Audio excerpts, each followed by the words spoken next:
So we'll go back to clients coming into your office. Without saying they're not communicating, just so people can relate, because maybe they're feeling this at home, what would you say are the top two, we'll call them diagnoses, but the top two issues that you find cause that division in a relationship on the sexual side? Maybe just the top one, but if you can think of two major ones, because again, I want this to be relatable to everyone. I don't want people to go and say, oh, well, they're just talking generic, that my situation's different. You know how everybody always thinks I've got the worst scenario. So they can relate. What would you say are at least one, but maybe go into two really common detractors, or I don't know the word, whatever, something that puts a stop to the intimacy in a relationship? Biggest one is expectation. Okay. So one person's expectation of the other specifically.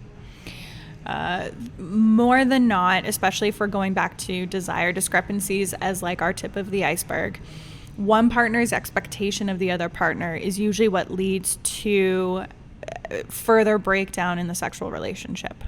So if one partner is expecting to have sex every other day and the other partner just maybe isn't in a space to provide that, doesn't want that. One partner is good with once a month. Well, now we have a big gap between what one partner wants and what another partner wants.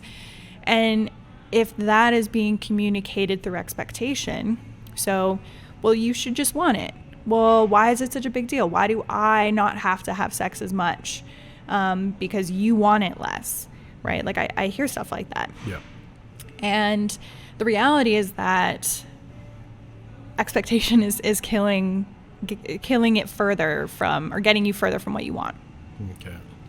Because the more your partner feels your expectation, the more pressure they're going to internalize and the more they're going to want to run away.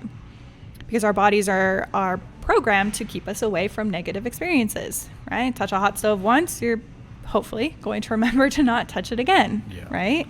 At least on purpose. Negative feedback loop. Yeah. And if now one partner is feeling pressure, feeling overwhelmed, feeling like they're not maybe even safe in their sexual experience, and you're sitting there being like, well, too bad, I want more. Good fucking luck. Yeah, absolutely. So I frequently tell my clients, expectation does not belong in the bedroom. Expectation does not belong in your sexual experiences. You are allowed to have wants. You are allowed to have desires. You are allowed to have certain things that you enjoy sexually, and those can all be different. But at the end of the day, we are running at the pace of the slowest runner, because you cannot expect someone to run a marathon if they have never even completed a kilometer. Yeah, that's true.